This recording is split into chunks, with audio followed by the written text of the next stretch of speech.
Okay. Santa, you're all plugged in? Yep. Oh, well, okay. Okay, good morning. My name's Chris Caius. I'm chairman of the Administration Committee for Kane County. I'd like to call this meeting for Wednesday, June 14th, 2023 to order at 10:37. We have roll call, please. Berman, Berman here. Davis, Yeah, I was here. Ford, Board present. Gums, Comes remote. Young, Young here. Juby. Juby here. Caius, Kai's present. Pepe, Deputy here. Pirog. She's here. You have a quorum. Okay, good.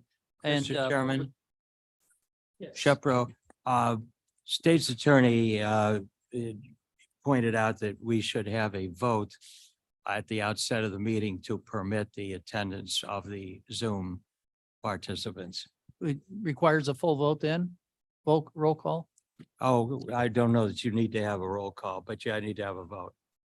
Okay, so, Yes, or ask for no objections, yes, you right? could do Yes, unanimous thank you. I consent. was going to mention that with no objections, we will our committee members that are now, which would be Michelle Gums is online, would be accepted without exception or without objection. Because she has due cause. Okay, great. So that gives us a full, not only just a quorum, but a full board, or full committee. Great. I would accept someone to ask for unanimous consent for the approval of the minutes from May 10th, 2023. That would be Ford. Board asks, is there any objection? Hearing none. Minutes are adopted. And then I don't believe we have a financial report. Financials are on file. Is there any public comment? Anyone in person, online, or in writing? Hearing none. Then we will move to our executive director's report. Roger Fonstock. Okay, good morning. This is Roger Fonstock from IT and Building Management. We had a brief report, and then we also have as item 7, the facility master plan update from Jason Dwyer. So we'll talk about the executive director's report first. Blair's going to get that queued up for us. This is all pertaining to the mid-year projections. And so at the end of May, we will have finished 50% of the fiscal year. So the fiscal year begins December 1st. We'll be at 50% for the fiscal year. So this is just to give you the status of the IT department and building management's budget at 50% of the year. So a few things first. These are the management activities, things that we're working on. So I kind of divided this up into phases based on what we do with initiation and planning versus execution. And then, obviously the final part would be closing, but these are things that we're working on initiating and planning. For IT, we're still working on the upgrade of the court case management system. We're looking at August timeframe for that to get executed, which would be an upgrade to the latest version of Tyler Enterprise Court.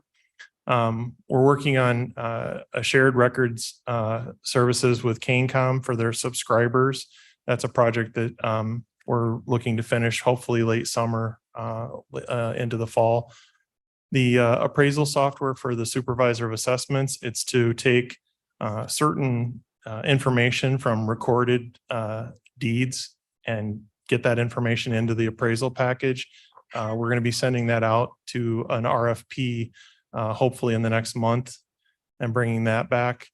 And then lastly, we're Charles and company, we've been working on ARP projects and projects for computer security with the ARP committee and Ernst & Young. So those are some of the things that we're working on initiating and planning right now with IT.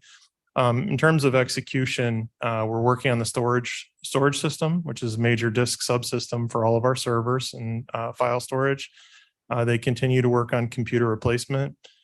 We try to do 300 to 400 computers in the offices and departments throughout the county every year. So the county has about 2,000 computers, desktops and laptops, and we try to go through about 20% of that a year. And that's ongoing throughout the year. We do every department at a different time and offices. We did get the board approval for the UPS replacements. Those are, I should say, JC and GC. So there's a battery system at the government center and at the judicial center that's getting replaced. Those are being ordered. That'll take a little while to get those in, and then they'll be installed. Lastly, again, we're also working on our projects again that we're implementing for computer security, as well as there's a couple of them that are not related to computer security, related to 211. And we're talking about some of the things that we might be able to do with compensation or the people that were working related to the COVID. During the COVID, there was an opportunity to do some reimbursement or compensation for people that were pulling hours and working specifically on COVID. We're trying to figure out if that still applies to the folks that helped during the pandemic. For building management, we are initiating and working on plans for the demolition on the former coroner's office. That's still initiating. We don't have a bid plan set yet. We're getting that put together. The fire systems are under review for a plan set at the Judicial Center campus. We're also looking at the chillers for the Judicial Center right now. That's going to be either a rebuild or a replacement. So we're working on trying to determine what's the best formula for taking care of the chillers long term. We're also doing a plan set or a plan for the parking and pavement maintenance and management. And then we're continuing to work on the sheriff's ADA ramp and chairlift. So those are the kind of things that we're initiating and planning at a kind of a large level. There's others, of course, at a smaller level. We're executing the facility master plan that's ongoing. We're still executing the demolition work at Fabian. I believe they've done all the remediation and they're getting ready to schedule the actual heavy lifting to do the demolition work of the buildings that were approved for demolition. We're still working on a budget plan for pre-arrest diversion for the state's attorney's office. There's also diversion. So there's pre-arrest diversion and there's diversion. Don't ask me to explain it. I'm not an attorney, but the difference between pre-arrest and actual, I think charged diversion versus pre-arrest, I'm not sure the difference, but we're trying to work on that with the state's attorney's office so that they can have office space that's suitable for their private conversations with their clientele. We did a bid for the renovation at the circuit clerk's office on Randall, and the numbers came back. They're a little bit higher than what we had initially projected. So we're going to bring that back after we convene with the state's attorney's office to see what types of funding options are available. I think the original budget was 366,000, and we're probably looking closer to 500,000 by the time everything is done that needs to be done. We'll see that next month. We have to talk to them first because they were using grant funds, and we have to determine how much of the funding is still available versus if they've expended any of it or if any of it expired. I think they've gotten it all extended, so we just have to figure out what the net difference is. And then ultimately, if there's money in their budget or capital, or where does it come from? So last is the Judicial Center renovations for the court reporters, waiting area and cafeteria. Judicial Center, that's a Judicial Center facility fund and capital project that started. So they just had like the recent kickoff meetings. They're getting that going. I think that's got a couple months before it'll complete, but that'll be a nice project that'll provide area for court reporters, waiting area for people that are coming in to file order of protection.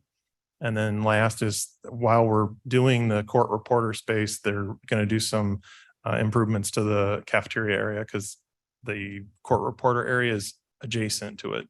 So we have to cut into some of the cafeteria area and do some things in there. So it was a good time to fix some of the lighting and some of the furniture and things. So those are the activities that we have going on right now at a large level. We have a lot of smaller ones, but I'm not going to go into You have those. a question, Madam Chair?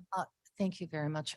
Just the location of the pre-arrest diversion. Are we talking, is that at the circuit clerk's So- building, or is it the Yellow House? So pre-arrest diversion, I should have added two, because pre-arrest and diversion are two different things. Oh, so pre-arrest, okay. so There's a so- pre-arrest diversion, then there's a regular diversion group. And like I said, I'm not positive I know all the differences, but the pre-arrest division is still in the yellow house. They're in the lower level back of the house, and they were talking about doing some remodeling of like the kitchen area and break area.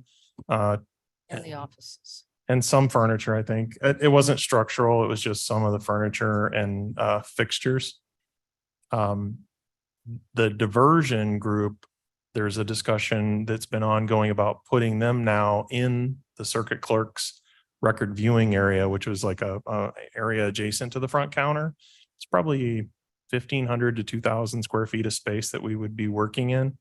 And they're going to put about, I think it's 7 or 8 people that are going to come for the diversion program and work out of there. Part of the reason for that location was that the circuit clerk, Teresa Barrero, offered to work with the state attorney to get that space available and move some of their records viewing into another adjacent space that's open. So they're going to redo some of their records viewing and accommodate the diversion team in that space, but they need walls for their private meetings with people. The other thing that's nice about it is that they're behind court security, so everybody will get screened before they come in for diversion So it's good for both of them. meetings. Yeah, it's a good compromise, I think. But that's where they're at. There is 2 of them, and there's some other things I think that are being negotiated about how those are managed, but that's beyond us. We're just working on the construction. It's a responsibility. That's our committee, yeah, that part of it. Yeah. Construction, yeah. Okay, any questions? Any other questions? Or Okay. So getting into mid-year expenses. So what we're trying to do with this is identifying line items that are over 50% of the budgeted expense. And we're at 50% of the year completed, May 31st. So all the reports are based on May 31st, 6 months. So what are the reasons for the overages? If it's timing or just increased expenses, then we're trying to project where you're going to be at the year end for overages and project year-end expenses in terms of low and high estimates for your expenses. And then we're going to take an average estimate and what's our expected over and under on our budget. So this is like our mid-year view. Where are we at? How much are we over or under? And where do we see ourselves being at the end of the year? So you're going to see some numbers that are over by line item, but for the budget, we're under. And then projected for the year for the budget, both departments are under, but we do have some line items that are higher than the amount budgeted. And there's overall the budget's balanced and we come in under. So I'll walk through that real quickly and show you. And if you have questions, I'll try to answer those. The next step for this is we need to communicate the overages with finance, and then we start monitoring 3rd and 4th quarter and control expenses. And then at the end of the year, there's a question of adjusting entries. So you can do a budget adjustment now, or you can do adjusting entries at the end when you know everything is done. But our goal is within the budget that was allocated, we want to come in under budget. And then obviously you got to make the adjusting entries to make sure that the line items are balanced, but that's where we're at. So you're going to get walked through this for IT and building management. So mid-year expenses, over 50% for IT. You have overtime salaries at 52, which is a marginal difference. I think that'll correct itself. Printing supplies and fuel for vehicles. Printing supplies, we pre-order to the materials so you can print the materials after they're ordered. So most of that is ahead of schedule. You're ordering the materials to use them. So I think that'll actually be fine. Fuel for vehicles, we switched from the fuel center at the old sheriff's fuel center to using Wexford cards, and the fuel for vehicles is more expensive than it's been in the past.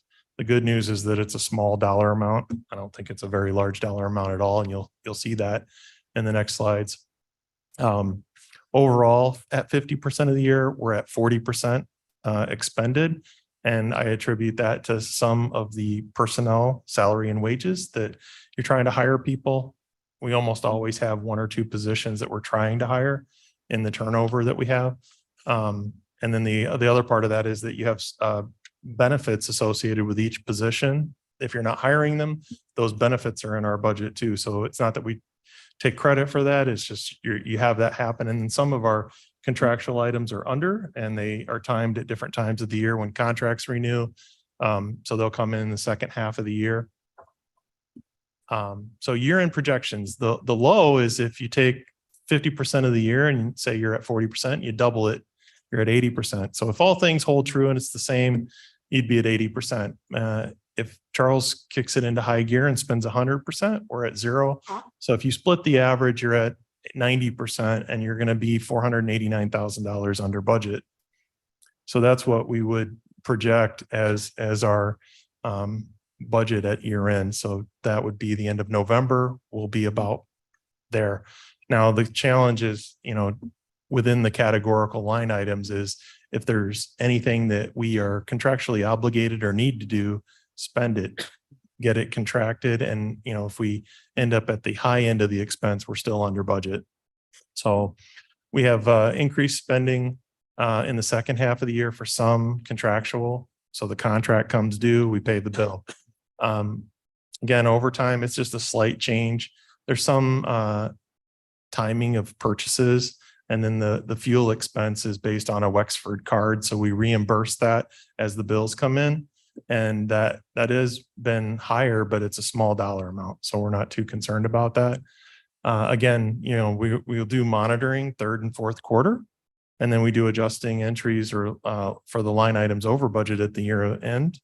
And we'll probably be somewhere in that 90 to 100% range for our year end budget and be under budget. So that's good news for the 50% report on budget. So the details, right? The devil's in the details. These are the line items. They're in that packet that I handed out. I'll put this out through email as well. But this is IT's mid-year for budget, and it shows you the line items and where they're at. One of the things that's interesting about this report is that the percent used out on the far right is inclusive of year-to-date transactions, and it also includes encumbrances. So if we encumbered the money in May, but haven't paid the invoice because they haven't actually finished the work, it's already it's encumbering that money, even though the actual invoice and expense will happen maybe in month 7 or month 8. So knowing that it's all done with encumbered dollars means that the percent used to the right is probably a little bit low. So I should say high, right? Should be It should be high. high. It should be Yeah. higher. I'm sorry. So it should be a little bit higher than if you were just looking at year-to-date transactions. So anybody have any questions about the IT part of this? I'll flip back. That's the mid-year expenses that are over. And then this is the kind of year-end projections and why and what we're going to be doing about it. So these are the monitoring for third and fourth quarters. And then we need the adjusting line items, and we'll be working with finance to make sure that as we do the third quarter reports and fourth, we'll be talking with them about what needs to be adjusted. As far as I know, finance last year, they did adjusting entries for every line item that was over. And the board received a massive budget adjustment request to adjust all line items at the end of the year. And I think that's the plan for this year as well, but we'll find out when we have the new direction from finance. So any questions about the IT portion? So when we get electric charging stations, electric charges, then the gas will go back down. What percentage did you say was the fuel was percentage of the entire budget is small? It's a very 5% small or- dollar amount. So if you're in this table, it would come in under, Charles, what line item are we looking at here? That's 63,040. I'm trying to find it. 63. Last one. Vehicles. Okay, wait, a minute, let me go back. That's building. So this is IT. So IT fuel is this one right here. It's There you go. $5,000. 5,000. And year to date, we spent encumbered 3,637 plus 1,000. So these two numbers combined is how you get the 94%. Yeah. But on a $5,000, and we didn't really have any kind of history, yeah, for the Wexford cards, we knew it was going to probably cost more because we don't have our own fuel station anymore. Oh. So we're paying for that service delivery at a private station, but we don't pay taxes on it. At least, we don't pay the taxes that the county doesn't have to pay. There are taxes you have to pay though. Okay, any other Like questions? for Roger? regulated fuel, yeah. So it's only on a $5,000 expense out of almost $5 million. Yeah, it's pretty small. Yeah, pretty small. 10th to 1%. Yeah. So without any other questions, we'll go to buildings. So buildings, I have the same exact data prepared. So this is their mid-year expense, and you're gonna see some big numbers. Dental contributions I'm gonna review that with Charles and Henry, because I think that's something to do with how they applied the benefits to an employee. Either somebody didn't take the benefits before and a new person did take them, or something along those lines. But we have about it's not a large dollar amount, but it is a difference.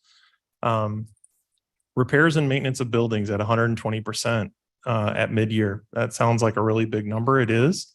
One thing is to look at the total dollars. So we can look at that in a second, but right now, if you're at 169% or $444,994 over by year end, that's a significant amount of money. You're almost $500,000 over for building maintenance for about 1 million square foot of buildings. So we have 30 buildings, about 1 million square feet. We'll talk about that in a minute, but the rough estimate in the industry is about $2 a square foot for maintaining buildings. And we had been spending a lot less than that on maintaining. So I know Henry, Brent, and Matt are here today. They've been working to do the repairs to the buildings as fast as they can keep up. And it's been one of those things where it on paper, it's over, but in reality, we're getting work done and we're making progress on repairs. So that's a good side of it. And we'll explain the silver lining here in a minute. The repairs on grounds at 70%. We're projecting 100% at the end of the year, 136,000 over, or $136,000 break even. I'm sorry. Yeah. Repairs and maintenance of equipment is 122%, year-end projection of 159% at 167,000 over. So between 440 and 160, you're almost $600,000 over for buildings and equipment. A lot of that is related to pushing to do repairs. If something's broken, if it's not working, fix it. Second set of things are not related to building repairs. There's specifically their equipment rental. There was a small overage on renting lifts for doing some work on buildings. It was like $3,700. We have a building lease. It's just the timing. You paid it up front. Repairs and maintenance of vehicles. When Henry and the guys took over the vehicles, all the vehicles that were in disrepair were repaired. I think one of them was an engine rebuild. That was the truck was more valuable to fix the engine than to dispose of it. It's probably a $30,000 truck that needed, I think, $9,000 worth of work. And the question is, do you fix it or do you just trade it in and get zero for it and buy a new one? So Henry wanted to fix it. But I think that will probably be sufficient for most of our expenses going to the end of the year. We might have another 15, 16,000 in expenses going into the end of the year. Uniform supplies, again, timing and adding staff and getting new people. They obviously don't share uniforms. So if somebody leaves, it's all gone. We have to start over. Silver lining, we're at mid-year. We have some contractual that are over by large amounts. Overall, we're at 44% at 50%. So we're 6% under right now. So what does that mean? If you go on the low side and you just double your numbers for the second half of the year, you're at 79%, 80%, somewhere in there. You're at 1.76 million under budget if you hit the low end. If you spend 100%, you spend everything you have, zero. If you take the average, you're at 90% and $884,000 under. So for IT and building management, you're roughly 1.2, 1.3 million under in our projections. Major factors in the building management performance, higher repairs and maintenance. We have to do something to adjust our costs per square foot in next year's budget. We inherited a budget that I don't know really understood the history of maintenance of the buildings. There are industry averages that tell you $2 a square foot is typical for maintenance of the buildings. There's also numbers like that for cleaning. There's numbers like that for groundskeeping. So we're going to try and use some industry averages and then maybe look at that and what our history is and try to come up with a better idea for the repair and maintenance expenses. We have had lower salaries and wage expenses than we anticipated. I think some of that's just the difficulty in hiring. We almost always have 1 to 3 positions that we're trying to hire. Same with IT. It's just a recurring thing. It's people come, people go. We probably have, a person or two leave every month between the 70, 80 people that we employ for those areas. The last item I think is something that we're going to be working on and adjusting is the utility expense. The thing that is part of the saving grace in this is that our utilities have come in way under so far. And I'd love to attribute this to the solar field or other things. Not plugged in. It's not. There were actually credits applied to our bill from certain types of state and federal credits that we got. And there's some of the usage was different than what was anticipated. We need to calculate the utilities going into 2024 and get a better understanding of the utility usage and then the new rates. So I think Friday, Madam Chair signed the new electrical agreements through our broker. So we have new electrical delivery from Dyne Energy, I think. It was Constellation. We're switching to Dyne Energy. They had a better rate. And the rates for peak usage are a little bit higher, but our off peak is a little lower. And then hopefully as soon as the solar field comes in, we would reduce our peak usage because we'll be on the solar. So that's kind of the part we're monitoring with Jody Walnick and Environmental and Water Resources.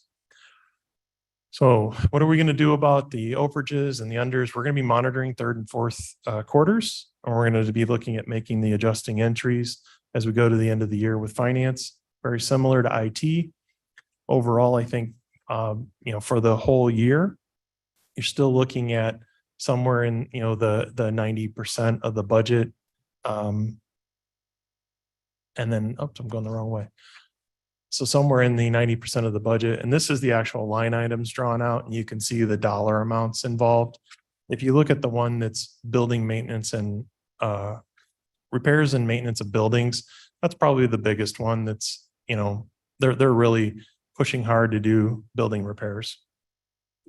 And we kind of anticipated that. Yep. So these parenthetical amounts are how far we're over right now. Madam Chair? Thank you. As I'm looking at this, I think we all know that our buildings have been poorly maintained for a while. And there needs to be some real significant repairs made to bring them up so that they're user friendly and the buildings maintain their integrity. I think there may be additional costs that are coming through for some of our other repairs that need to be made. So I'm not surprised at that at all. It needs to be done. I agree. Mr. Tepe, Roger, Yes, sir. microphone? there it is back on. Sure. Roger, all of the utilities are way down, but these are all of the utilities for every facility that the county owns? They're for all the facilities that are not in a special revenue. So KDOT pays their own utilities. I'm sorry, who does? Like KDOT, they would pay their own utility bills. And I think, I'm not sure, there's a number of offices Health that Department, actually, for example? I think we pay the health department utilities. I don't know if they reimburse. That might be a reimbursement. So we could check on that, but I think the special revenue that are supposed to be self-sustaining, animal control reimbursed for their utilities. But yeah, the other thing too with the utilities, which I think is kind of something we're going to look into, I didn't have time to do it, is in the utilities for water and sewer. Those are, I think, billed quarterly or not as frequently. So some of those may not have appeared in the first 6 months numbers. So I don't anticipate those numbers, coming in under. Those are probably just timing of the bills. Way under. But yeah, so water and sewer, if you look at this, that's in the lower part here, sewer and water, you can look at what we had budgeted and then the actuals are way under, so I'm assuming there's especially water and sewer, there will be more billing in this quarter that has not shown up yet. Because we don't even, in water and sewer, we don't even have an encumbrance. None of these having encumbered funds. So they would show up as encumbrance if we'd already seen the invoice or if we're in the process of paying. So, but you can see, I mean, this was the big one, electric, 2.1 million was the adopted budget. And we're at 50% of the year. We're so far under, and that's because of those credits. And the broker was explaining that to us, what the credits were involved. I'm going to try and get some more details on how much we received in credits, but I don't think we were noticing it on the bills. It was just coming in lower. And now we're looking at it at mid-year and it's like, wow, that's a lot lower. So that's another question for the budget process is, yeah, utilities being budgeted potentially in like an enterprise utilities budget instead of in the operating budget of building management. Just because you can keep track of it separately as a utilities expense and not within what we do to repair buildings. They're not as directly related to each other. The other thing is monitoring it as you make improvements or changes that you expect to see savings, it'd be realized in a cost center, which would be the utilities budget. So you'd be able to see that. And that's what we're trying to get at. We talked with Jody Wolnick about this, and it's like, that's one way we could capture the benefits of doing some of these programs. You'll see it in numbers. I So see Michelle Gums. You have your hand up. You have a question? I do, Mr. Chair. Thank you. Roger, if you could just answer a couple questions for me. Sure. When I'm looking at the over and unders and realizing, as Madam Chair said, that we're going to have some more costs, can you explain, do folks prioritize the level, or I mean, how do they prioritize what is needed to be fixed now and what can be put off till later? Sure. Looking at a $600,000 overage and something, although grateful for new carpet, I'd rather have a functioning bathroom. Does that make sense? Yeah. So there's things that affect public safety. And then there's the things that affect the, operations of an office. So obviously like heating, air conditioning, water, wastewater, those types of things are all prioritized as priority one. We have to keep all of those things functional and working. You're going to find most of the things in building improvements or building repairs and maintenance fall into that category. And same for the equipment. They all would be public safety. They're maintaining an asset or something that's of high value, like a rooftop unit, a water heater, a boiler, those types of things. Then you get there's the needs, which I would define those as needs, and then there's the wants. And when you talk about wants, you talked about carpet replacement. That comes out of a capital budget, and it was a planned replacement. And we're doing it by grading the different carpeting or grading the different floor surfaces and trying to replace like the worst of the floor surfaces. So we had a $25 million capital schedule, and we budgeted $5 million worth of capital improvements for this year. So the money for those improvements of a depreciating asset or an aging asset are budgeted in capital. This is operating. And it's purely maintaining, doing the maintenance, replacing filters, replacing, fans, motors, blowers, we have recharge of systems.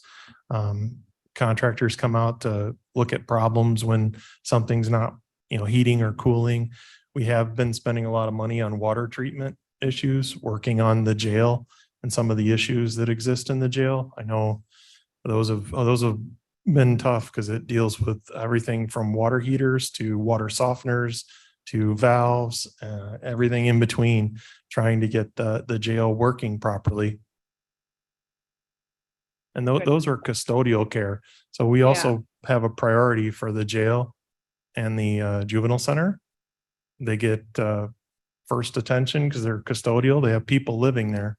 And if they don't have water, they don't have showers, they don't have, the facilities to operate, and they're there 24 hours a day.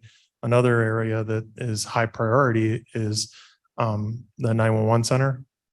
So Michelle Guthrie's Mhm. office, if there's something going on about that, they're here 24 hours a day and they're taking our emergency calls. They need Sure. to get what they need. So those are kind of how we do it. And that all happens through Henry Thompson and Brent and Matt. They're dealing with that through the service desk. All right. Thank you very much. I just want to make sure that we're all talking about those issues too. So Yep. Thank you. I appreciate that. Great. Any other questions? Mr. Chairman, Mr. Ford? yes, I guess this is a question I forgot to ask last time. I know at the jail, we had a problem with the big door. Yes. Is there like ongoing maintenance with that to make sure that it stays Oh. maintained or? This is Roger again. The doors on the multipurpose building, the issue they had with the doors was the size or the width of the No, door. I'm Is talking that what you're about, no, at the jail. Oh, the door company. Yeah, so there's a resolution for the door company so that we can do the maintenance and inspection of the door, the locking mechanisms and the door frames and the door in general. And I think, is that on this agenda today? So we're Okay. trying to get that addressed. We've been working on that with the sheriff's department, but it's something that, over the course of 16 years of having the jail, a lot of those systems, mechanical pieces, not having been maintained or fixed when they're damaged, create, a safety issue, operational issue. They have to do special things to move people because certain doors don't work properly. So I know Henry and his team, they're trying to get that done. And that's a part of, I think you have two vendors that you're going to go with, Henry? There was only one responder. One response. Okay. And we have that in item D, Yeah. section 8 today. All right. Okay. But if I can answer Mr. Ford's question a little bit more clear, but we do have a PM agreement with door doctors that we signed. So they do PM the doors at the jail. That's under the EPA that was signed by Madam Chair. So. All right. Thank you. So if there's no other questions, that was all I had for an executive director report. And I wanted to do this at the mid-year to tell you kind of financially where you're at with two really large departments that spend an enormous amount of general fund dollars, to show you that by year end, I think we're in a good position, but we do need to make some corrections and some adjustments for 2024. But I think, for both departments, we'll be under budget, I believe, and that's what we're projecting. We do have some line items that'll take some adjusting though. So thank Okay. you. All right. Mr. Roth? I Or just no? have one question. Sure. Roger, Sure. Roth here. We're doing catch up on the maintenance. So the goal is hopefully if there's no Yes. more surprises next year, we should be more in line with the budget, right?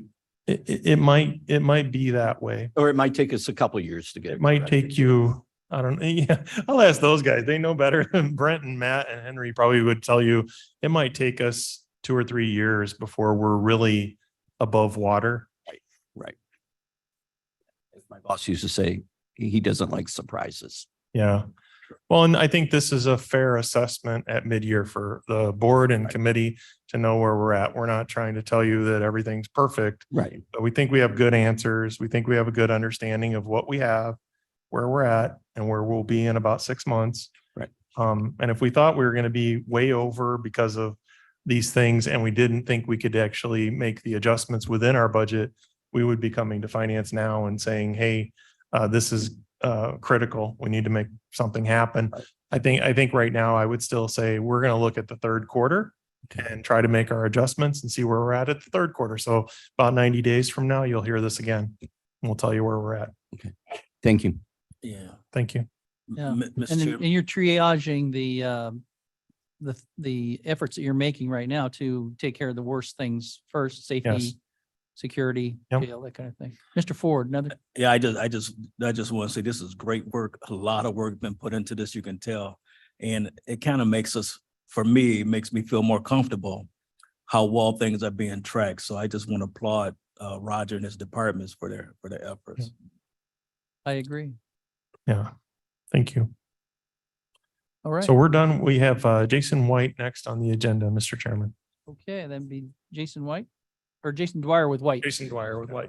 Yeah, I'm sorry. Jason I call White. you Jason White. Yeah, it's okay. That's it's just a We slip get of the tongue. You get to talk and you Jason get a White. new name. Yeah. Jason, take it over. Hi, Jason Dwyer with White and Company. So yeah, I just want to give you an update on status where we are with the master planning process so far. We presented this previously, kind of a 4-step process to move through the overall master planning services work. And right now we're right in step 2, which is a scenario planning phase, about a midpoint. So it's a good check-in to give you an idea of where we're at, where we're trending with things. We're expecting this phase to be done end of August, at which point we work on finalizing the details of the master plan and presenting it for adoption to the board.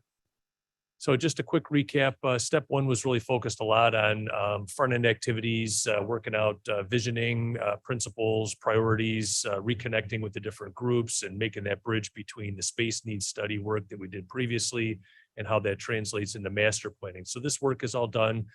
Kind of culminated in the final guiding principles for the project and a lot of other behind the scenes input we got from a bunch of the different groups we've been working with. So far in step 2, we've spent a lot of time working with a working team as well as steering groups. So the steering groups were organized kind of on a government group, and this is made up of a lot of the key department heads and elected officials on the government side of the house. And then on judicial, folks like the chief judge and state's attorney and other key end users in each group. We divided it up that way so we could kind of break down the details of the overall master plan and get really, meaningful feedback from those groups related to their operations, specific workload indicators, and those kind of things that would drive decision-making on the master plan. So we've had a couple meetings so far, 2 with the steering groups, 1 in early May and then 1 on the 31st. First one was really focused a lot on a recap on the needs and key issues that are on their mind, any legislative things that might be driving changes. And then we spent a lot of time working back at the office on developing a whole host of different scenarios and did a pretty good review of those with the 2 different steering groups at the end of May. So that's kind of where we're at right now. And we've tried to keep it broad at this point, really look at a lot of different scenarios with an eye toward not missing an opportunity. In fact, through the discussions, we came up with one new scenario that none of us were really thinking about when we first started the planning process. So I think it's been good for everybody to keep an open mind about what some of the options are. As we move forward from here, the idea is to try to narrow those down and determine ones that are a little bit better scenarios or ones that are maybe just infeasible for a variety of reasons. So I'm just going to give you kind of a little preview today. It's hard in a meeting with the time frame you have here to go through it in great depth, but what we're planning is at the upcoming committee of the whole to go through it in a little bit more detail and walk the whole committee through all of the different scenarios that are in play and share with you the feedback we've gotten from the steering groups that's helping us to hone in on decisions. So that's planned for the end of the month here, and it'd be great as, we want to try to get as many members of the board to be involved in that, just so that everybody has a chance to see the progression and understand the process we're going through. So I'm not going to walk through these today. I just want to, it's kind of a placeholder image here. We've really looked at 8 different scenarios for the government center to solve some challenges, and 4 of them are different iterations of how we could do things on this campus. We have 3 different scenarios we're looking at for government center functions out at, I'll call the Judicial Center campus. and then finally a scenario at Fabian Parkway. So at the committee of the whole, I'll talk through those a little bit more and share back some of the feedback we've received from groups, ones that we think are not worthy of proceeding with, and then a game plan for how to come to resolution. On the judicial side, this one's probably a little bit cleaner. We have 4 different scenarios in play here, and we're getting pretty good consensus from that group on what makes the most sense. It's not as many moving parts. You have such a solid footprint out at the Judicial Center campus, and a lot of the needs are tied into the Judicial Center itself.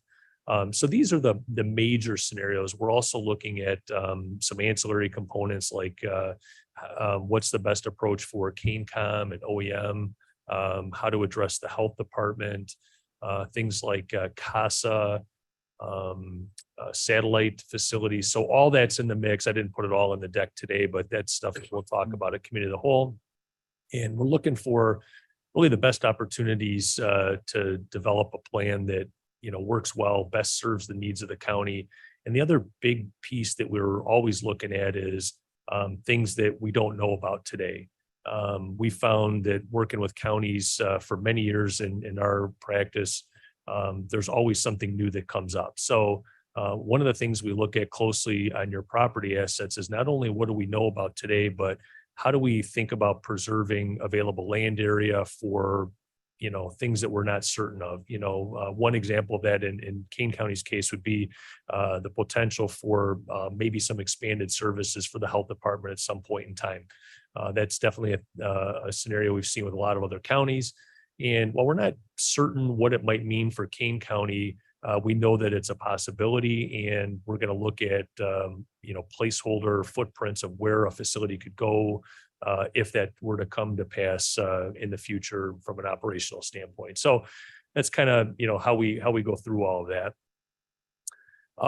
Just a little bit on decision making process.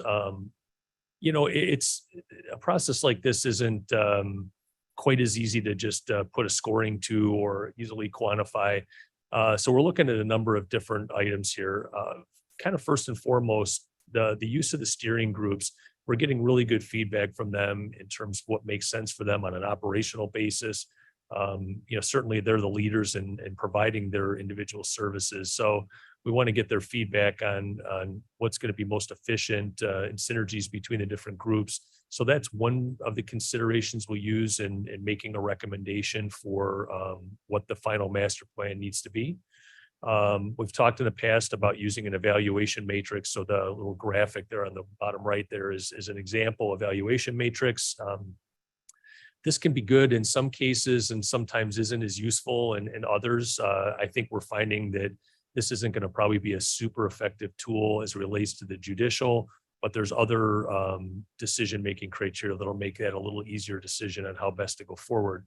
However, I think as it relates to potential options for government center, this can be more beneficial. So that's another piece of the process. We've identified specific criteria, and we're going to do an evaluation scoring and see if one of the scenarios sort of rises to the top of the list.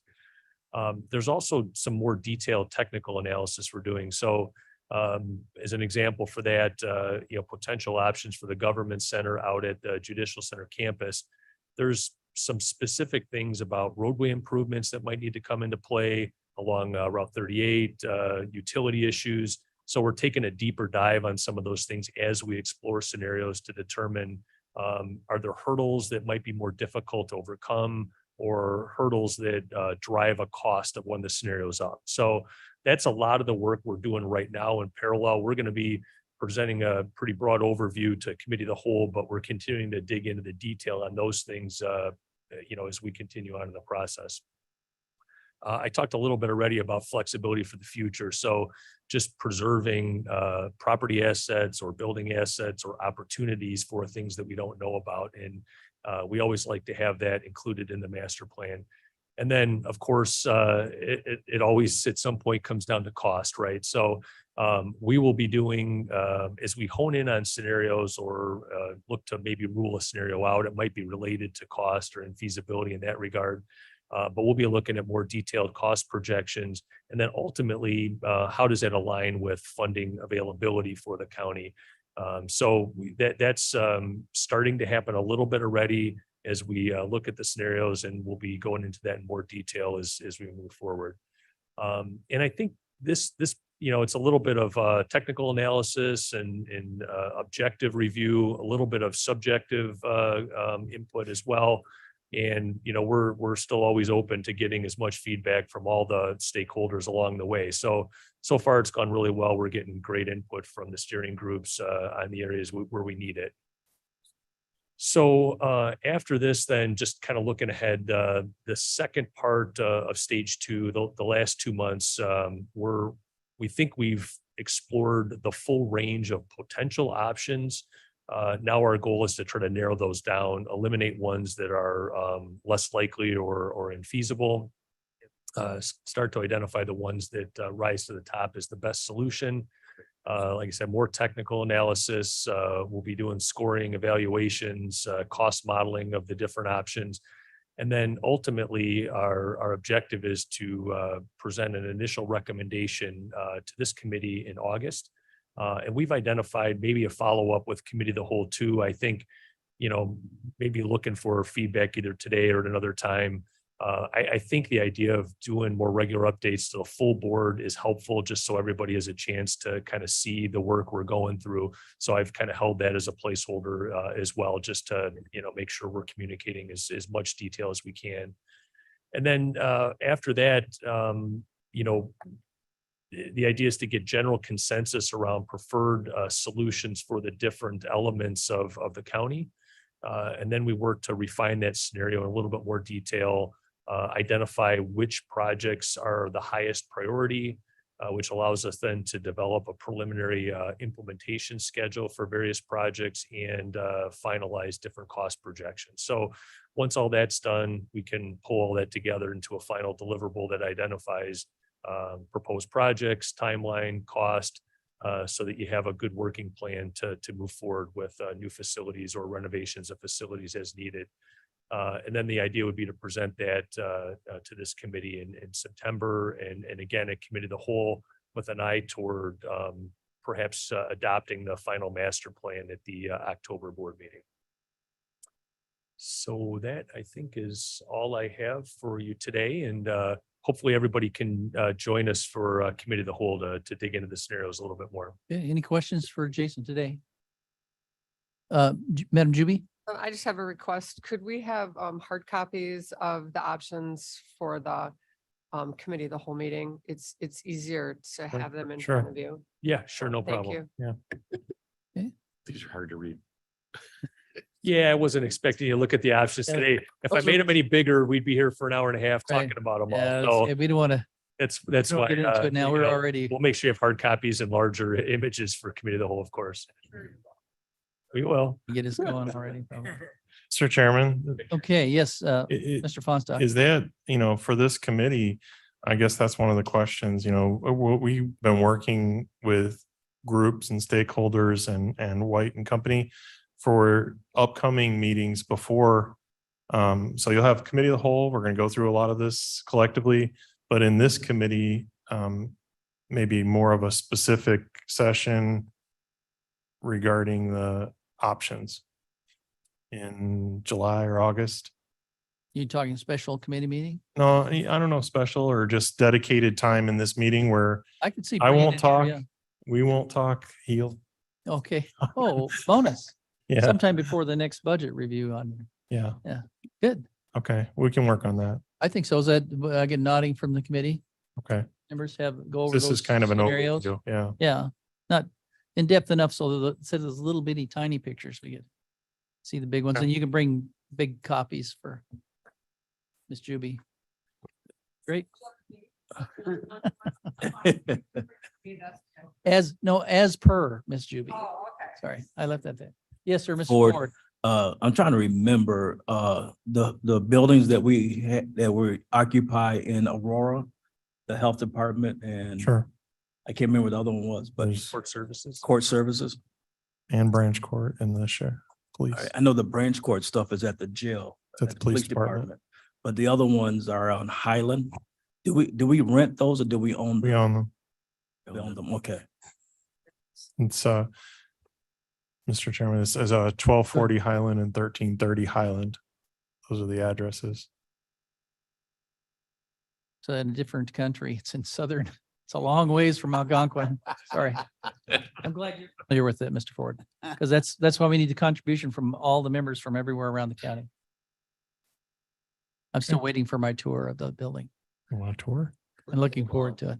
Okay, any other questions for Jason? Thank you for being here. Thanks for the clear presentation.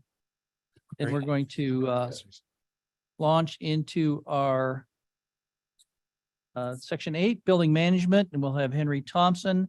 The first item is a request to use Third Street Courthouse for 2023 Ooh La La 1/2 Marathon. I believe that what happens with that one is we approve it in this committee, then it's approved. It doesn't go to any further. And it's just you can correct me on it. We do a vote on it, do we, or we just? Just approve it? consent. You Consent? can do Consent. voice vote Pretty consent. informal, yeah. Ooh la la. Did you want to explain? You got the details on that, Henry? Yes, there was a request to use the facilities November 3rd, 4th, and 5th for the half marathon. They reached out, I reached out to Andrea and Jason from judicial, and they talked about it internally and they were okay with it. Attached is the COI and attached Kane County policy for use of the facility. So just recommending approval for it. Okay, Mr. Chair Gums. Madam Gums? I just have a really quick question. I did read in here, great, wonderful stuff. I know they suggested that there were no issues. They didn't foresee any security issues here. Just want to make sure that, that's been covered through their permit with Geneva and that with large crowds were proactive instead of reactive. If anybody can, we can talk offline about that. It's just something that's important. Okay. I'm not sure. I don't recall. We only do this about one every 6 months. And I forget in between what we do about them. They have to have insurance and they have to do Right.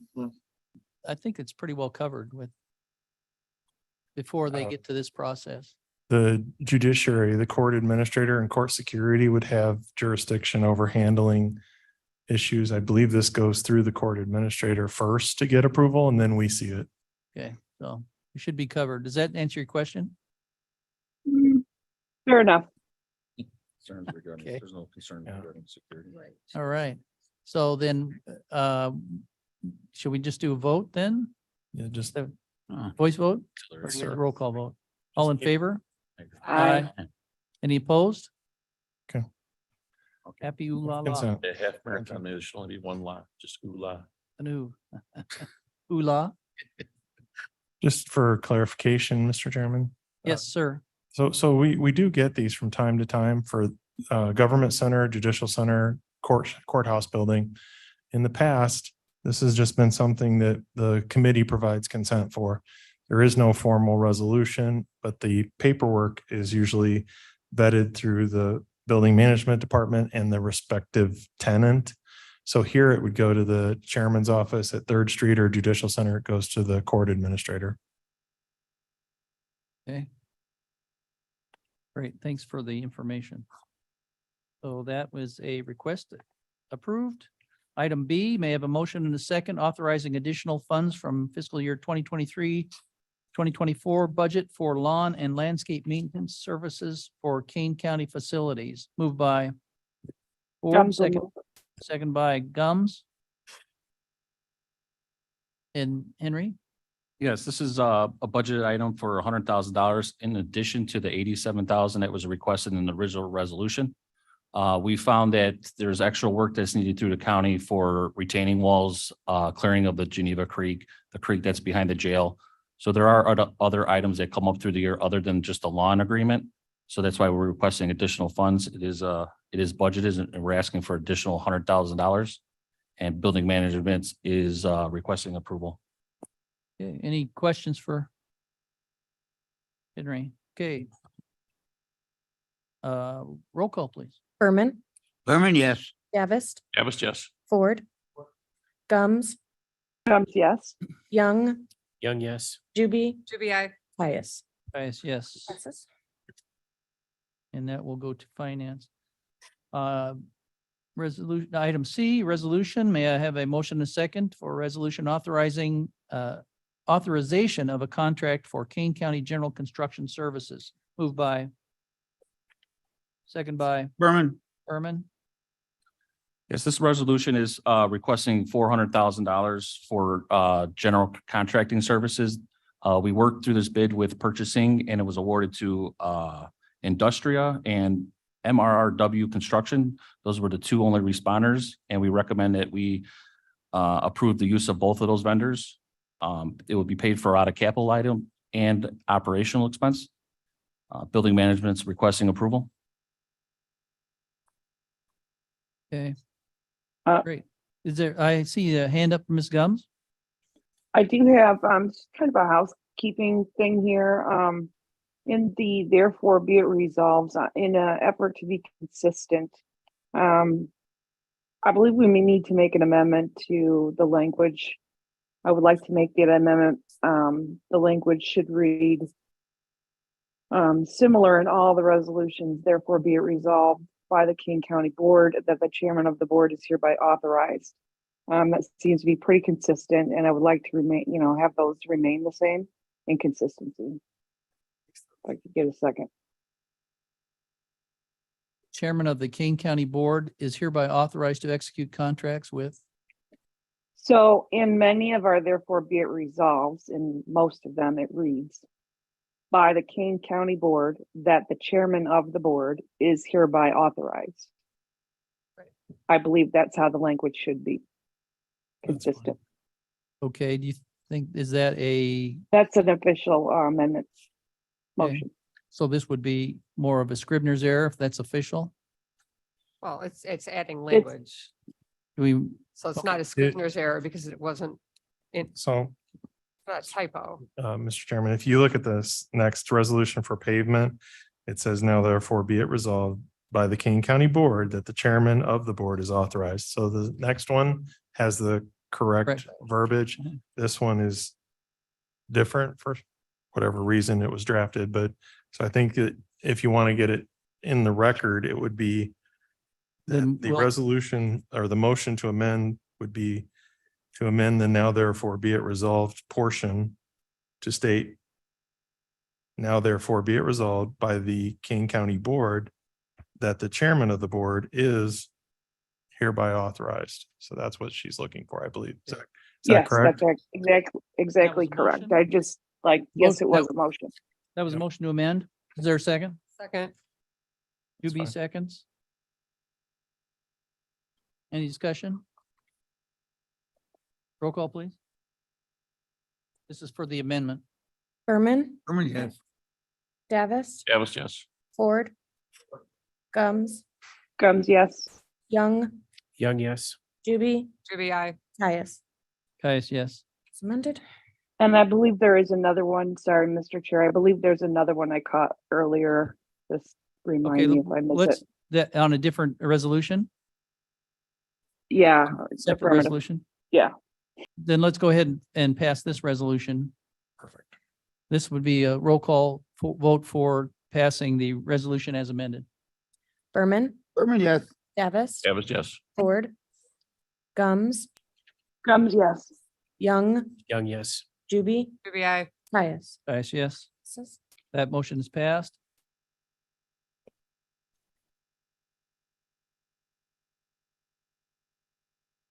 And then when we get to that one, can you bring that up and we'll do the same, Ms. Gums? Got it, One I Mark. caught was on page 144, I think. Yes, I got it. Okay. Thank you. Thank So then you. we'll proceed with, until we get to that one and we'll have the amendment, but on resolution or item D, resolution, may I have a motion and second for a resolution authorizing an agreement with the White and Company for a pavement management program. Yes, this resolution is Well, for building Let me management. go ahead and get a I'm sorry. motion and a second. Davis moved. Sorry, Mr. Chair. Juby, second. Flow, sorry. This will, Moved by Davis, Yes. second by Juby. Young, Young. Okay. Second by Young. I'm sorry, Whatever. I'm going slow. Go ahead. my apologies there. This resolution is for building management to engage White and Company to put together a pavement management plan. Building management engaged them because we have several issues with flat lot pavements here where we have potholes, sinkholes, and some of the drainage has collapsed, mostly at the JC, but we're gonna have them look at several buildings. It is a budget item for $159,000 and we recommend approval. Okay, any questions? Please. Berman, Berman, yes. Davis, Davis, yes. Ford, Gums, yes. Young, Young, yes. Juby, BI, Caius. Caius, yes. And then item E, maybe a motion and a second for this resolution, authorization of a contract for Kane County Detention Door Maintenance and Repair Services, moved by Ford, second by Juby. Mr. Chairman, this has the same Is the amendment. issue with the now therefore. Would you be like to- resolved. Can we say that we just move this with those With the changes? with changes? We have to make an amendment for the same language Okay. to be adopted. So it's moved and Gums- passed, and I may have a motion and a second to amend it with the same verbiage as previously mentioned. So Which moved. reads by the Kane County Board that the chairman of the board is hereby authorized. Then that would for the be, record. Motion was Juby made. moves for the amendment and second by Young. Young. Then, is there any question about that? This amendment? Are we up to speed? I'm sorry. Sorry about this, guys. I'll make sure. Go ahead. There's a lot of writing. Sorry about that. The roll call, please. Berman, Berman, yes. Davis, Davis, yes. Ford. Gums, Gums, yes. Young, Young, yes. Juby, BI, Caius. Yes. So that was the amendment. Then may I have a roll call vote for the resolution? Berman, Berman, yes. Davis, Davis, yes. Ford. Gums, Gums, yes. Young, Young, yes. Juby, BI, Caius. Yes. That was item E. Item F. May I have a motion and a second authorizing an agreement with RC Wegman for Kane Comms office renovations Over. project. Moved by, Berman, second by. don't worry about it. Second. List. So. Is that for you, Henry? Mr. Chair, Michelle had a couple photos here she wanted to share with for the office Okay. build out, if that's okay with you. Absolutely. Our director. Good morning, Michelle Guthrie, Director of KaneCom. I just sent Blair a couple of photos and happy to answer any questions. I know that this is a long meeting. I will keep this very brief. I'm very excited to get this project done. We did some renovations to the communication center back in 2021, which opened up quite a bit of space. Shouldn't say quite a bit of space, but some space in the back where the offices are. Currently, our operations manager and our deputy director are sharing that office. Just so you can see how got kind of a dorm vibe going on there where they're very close together. They've worked like that for over a year.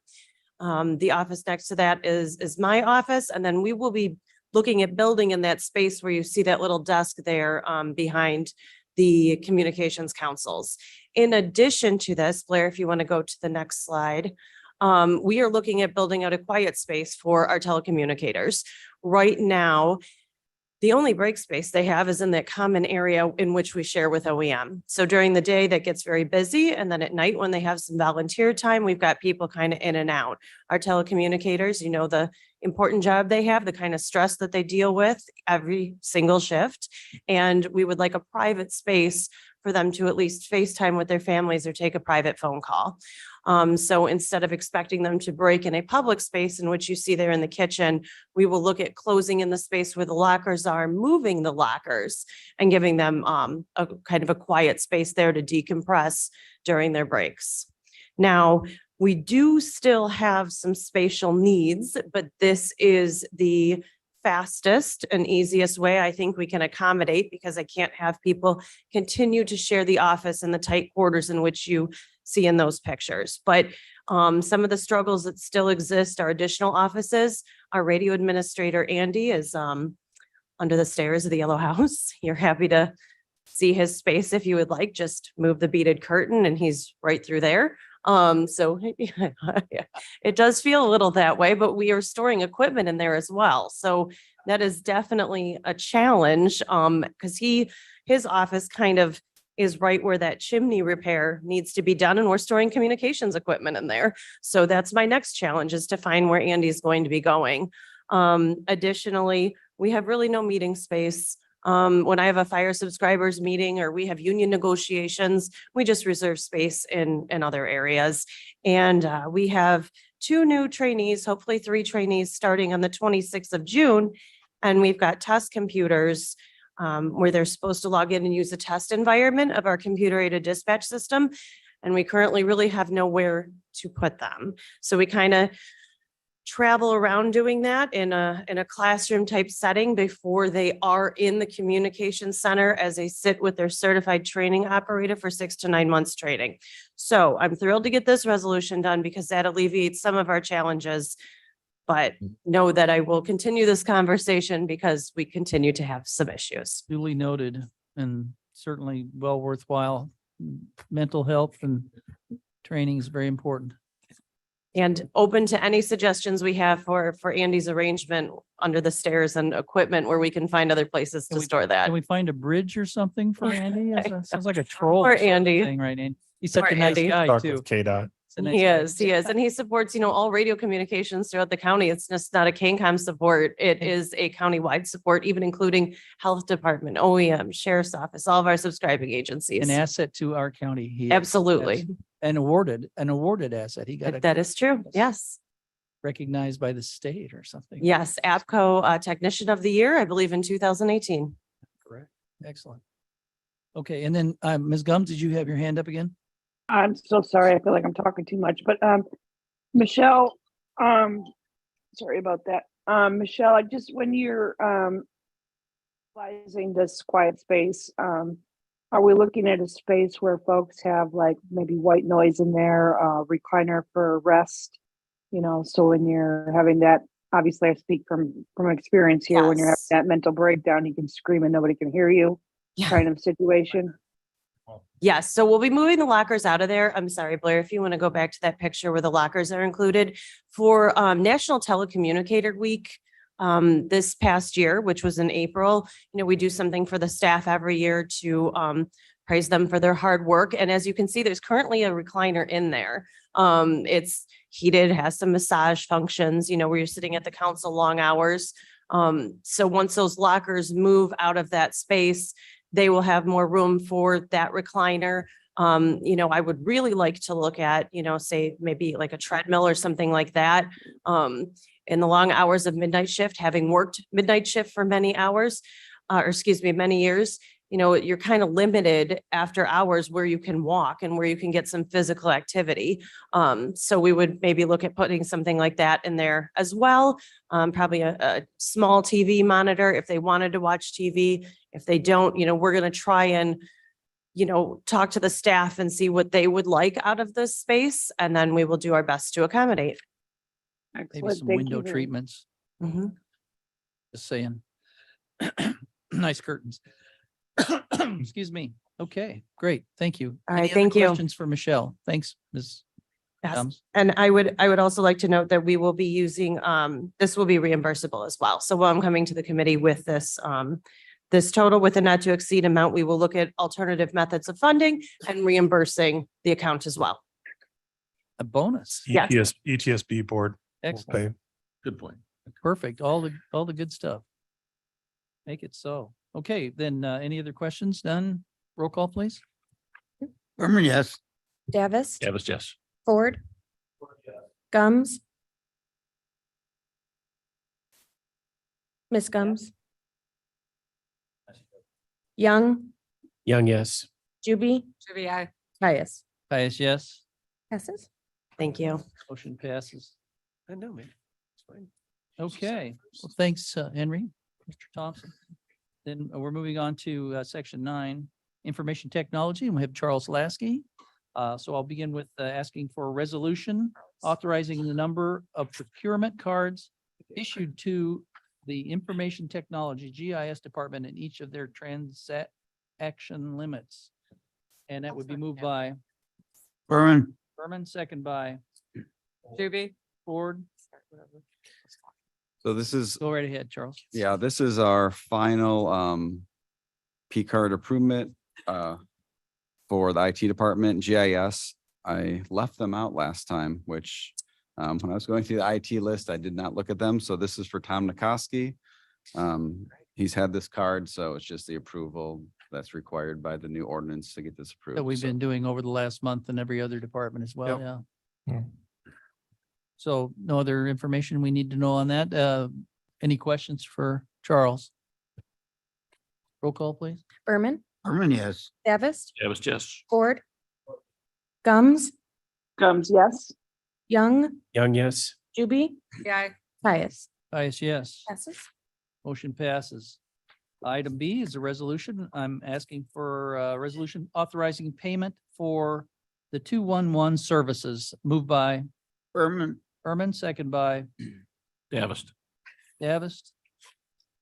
So the 211 service has been in place for several years. We currently pay our portion out of the riverboat funds. And we have requested and are currently working with the ARP committee to get ARP funds for this. This would be a 2-year, actually, this one we approved through 2026 since it's related to ARP funds, since that's what the terms of the ARP funds would be. So we're just asking for approval for this. It'd be up to $60,000 per fiscal year. Currently, we've been paying 30,000. ROE has covered 30,000. So both those expenses may come under IT if ARP funds are available for that. So we'd recommend approval, and I can answer any questions you have about that. Any questions for Charles? Hearing none, seeing none. Roll call, please. Berman, Berman, yes. Davis, Davis, yes. Ford, Gums, Gums, yes. Young, Yes. Juby, Juby, I. Caius. Yes. Passes. Great. On to Mill Creek SSA. Any preliminaries, or shall I just start on the resolutions? Go. Then may I have a motion and a second authorizing the number of procurement cards issued to the Building Management Department, Mill Creek Special Service Area, and each of their transaction limits. Moved by, Gums will move. everybody once there. I think I heard Davis and Gums. Should be order to this, but yes, Mr. Fonstock. So according to the ordinance, we have to have the credit cards approved at committee and at finance. This is for one credit card at Mill Creek that Bill Meyer, the SSA coordinator, uses. It's for a single purchase and credit limit of $1,000, and we're recommending approval. Great. And so if people haven't seen or met Bill, that's Bill in the In the back corner back back there. there. So if you hear about the Mill Creek SSA, Bill is handling all of the day-to-day Yep. upkeep and train noises and whatever other complaints come in. Graffiti. Graffiti. Yeah. So great. Any questions?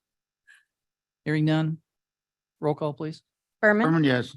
Davis, Davis, yes. Ford, Gums, Gums, yes. Young, Young, yes. Juby, BI. Caius. Yes. Passes. Motion passes. May I have a motion and a second authorizing a contract for an engineering firm services for Mill Creek SSA. Moved by Young. Young, second by Davis. Davis. Not gonna jump in, huh, JB? No, I'm done. Burned too I'm many done. times. Nope, I'm not You doing get any. burned too many times. You're part of the party. Okay. Go ahead, Mr. A second. Fonstock.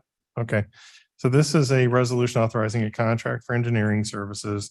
Within Mill Creek, we did a request for proposals and received responses. The team and procurement recommended Hampton, Lenzini, and Renwick, commonly known as HLR out of Elgin. It's a 3-year term, not to exceed $100,000 per fiscal year for 3 years at $300,000. We're recommending approval. This is budgeted through Mill Creek SSA. So there's no county general fund money involved. This is primarily for the engineering planning for what they do with maintaining their sidewalks, maintaining the pavement parking areas and also they have landscape monuments and other things. And they have, with an aging neighborhood, there's need for like what I would describe as bid documents and plan sets for how you maintain it or improve it. There's also some natural areas that are going to require some long-term maintenance plans that we're going to have them develop. But our first goal for this is to try and address the asphalt pavement management and the sidewalks. So we're recommending approval. And this was suggested by the board or approved by their board. It's been discussed that we're doing this. The advisory board, they give advice about the budget. So we're telling them that we're budgeting expenses for engineering. Okay, any questions? Roll call, please. Berman, Oh, yes. Davis, Davis, yes. Ford, Gums, Gums, yes. Young, Young, yes. Juby, UBI. Caius. Dice, yes. Passes. Item C, I may have a motion and a second authorizing additional funds from fiscal year 2023 budget for Mill Creek SSA Parkway Tree Services.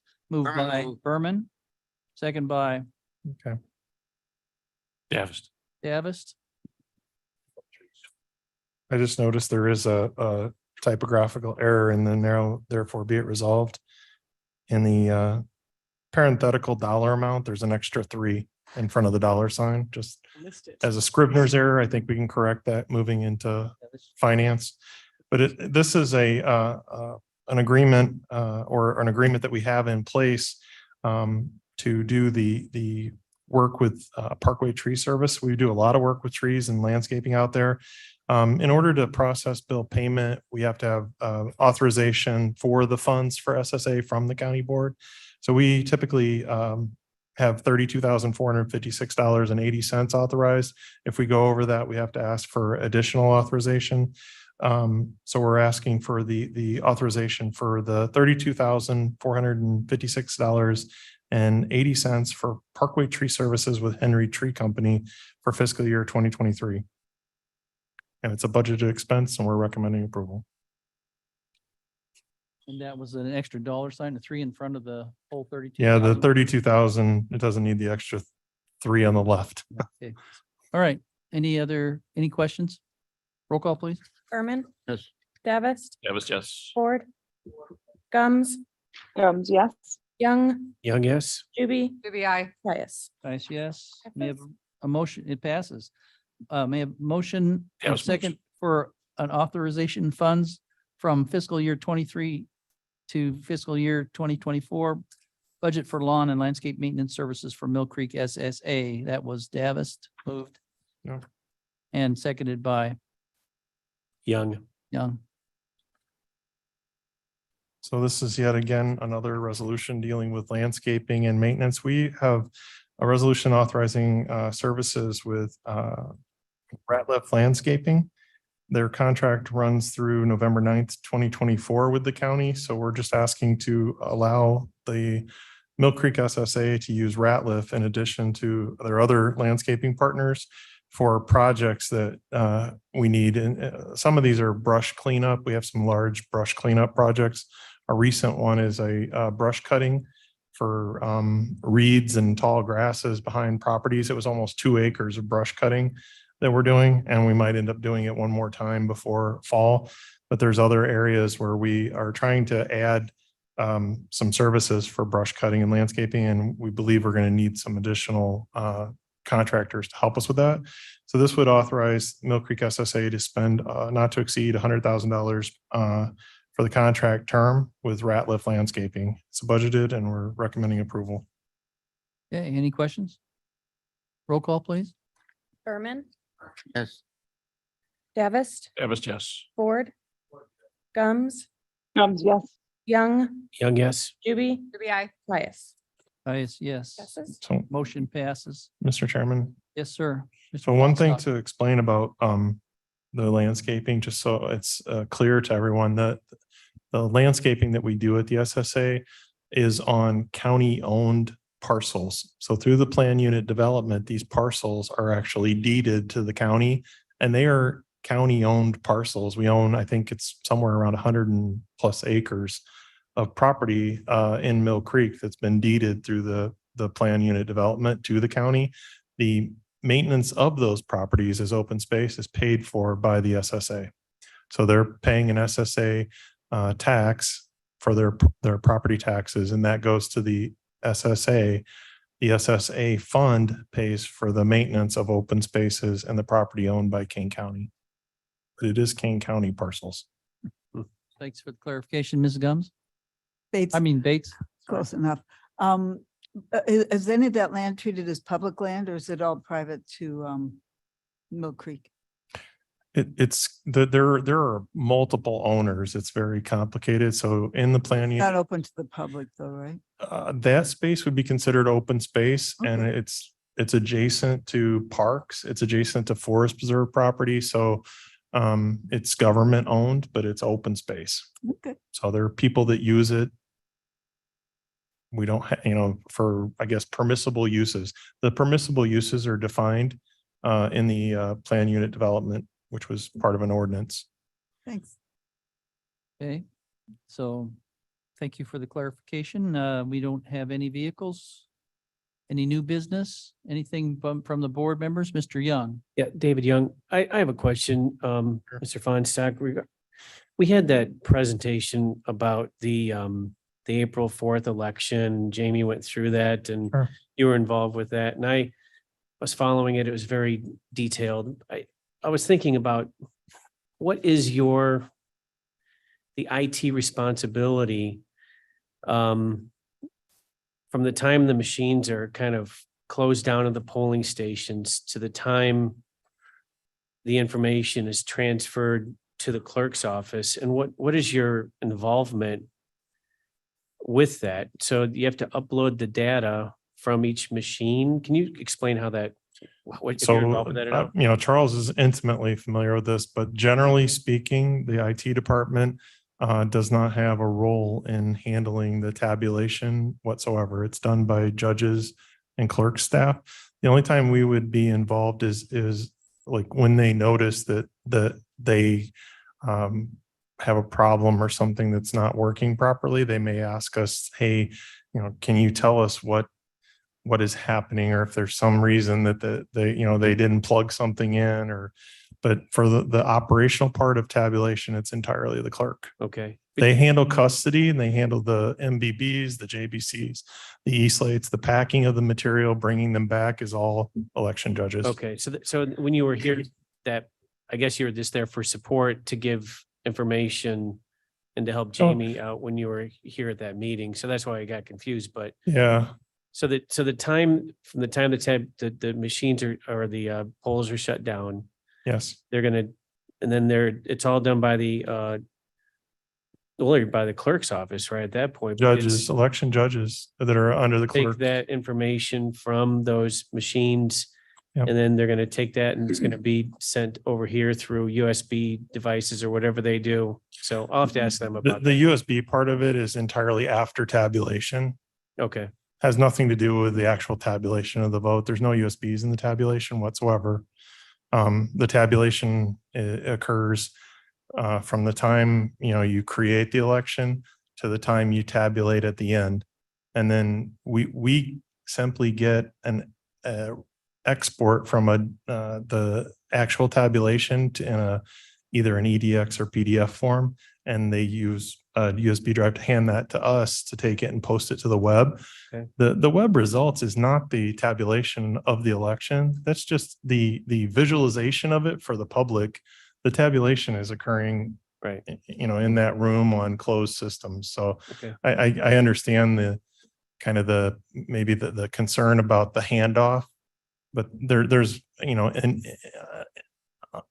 quite a few different, what I would say, mechanisms to protect the tabulation. And I would actually say that the vendor, Hard InterCivic, could probably explain that better than Right. anyone. But you're not involved with that. You're just involved, Yeah. you just get the results off of what they send you. You're not doing any of that. So. We're not counting or Okay. doing that part of it. No. IT department receives a thumb drive with the information on it and puts it on the website. Is that?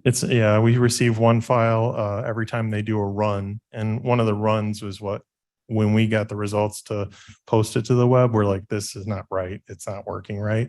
Mhm. So everything stopped. And then the election judges, the clerk's office, their staff and people with the judges are figuring out why is it not, what we thought it would be. I think that's what Jamie is addressing. How do you have some verification before you post the file to the public? But internally, those systems are not that file. That's not what the tabulation is. Right. When you say everything stopped, you're referring to everything stopped that was passed where it was passed to IT and put Yes. on the web. So the web reporting stopped. Yes. None of it didn't affect any of the tabulation. And we We wouldn't have. they did responsibility- stop, I think they stopped counting at that time until we figured out, Oh, what the actual issue was. Yeah. and then IT would not have had any part in any of that, just other than to I s- report that it would have been, Yeah, I said I should say the I guess clerk's it was office the kind of clerk's office, stopped, right. paused, as far as to this. figure out committee- what's going on. Then they figured out that somebody picked the wrong reporting option. It's literally, what is it called? The data export wizard is what they call it. And there's a couple options you pick. And if you pick the wrong one, it does the wrong thing. You answered my question because the IT department is not involved with any of those machines at all. And all you're doing is just uploading data that is given Yes. to you by the machines themselves. Otherwise, you're not involved. Yeah, I mean, short of them saying, hey, the screen's not working. Can you Right. fix the screen? Right. Can you, Okay. we would help them get it. Everything downstream is the clerk's office and the heart Yes, sir. machine. Yes, sir. So that, okay. Thank you. Good question. Good clarification.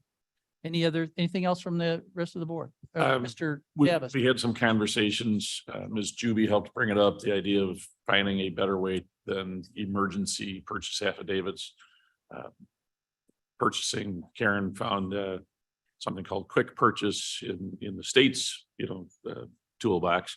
And right now, we're waiting for an opinion, I guess, from the state's attorney's office on that, which I've tried prodding them a little bit, but nothing else to report just yet. So, but when they do, I think it will come here or can be initiated. So And that's in reference to the emergency purchase. to try to stop having it be emergency purchase and find a way to do it that is agile and responsive and to be used, Comment, It's Mr. not like I've talked to him at all or anything. until we don't need it anymore. But Okay. so we're Oh, waiting. good. All right. Thanks for the update. Anything else that, for the good of Mr. Ford? Just a reminder on Friday, the Jobs Committee meeting afterwards, the roundtable discussion. So on economic development. That's it. Thanks, sir. Anything else? Move that we put the reports on file. Well, I will accept a request from someone on the board, on the committee to do that, and Mr. Davis has done that. Without objection, we will put the reports on file for today. That's what All done? And there's no need for executive session, and so I will entertain a motion to adjourn. What, you want to do executive session?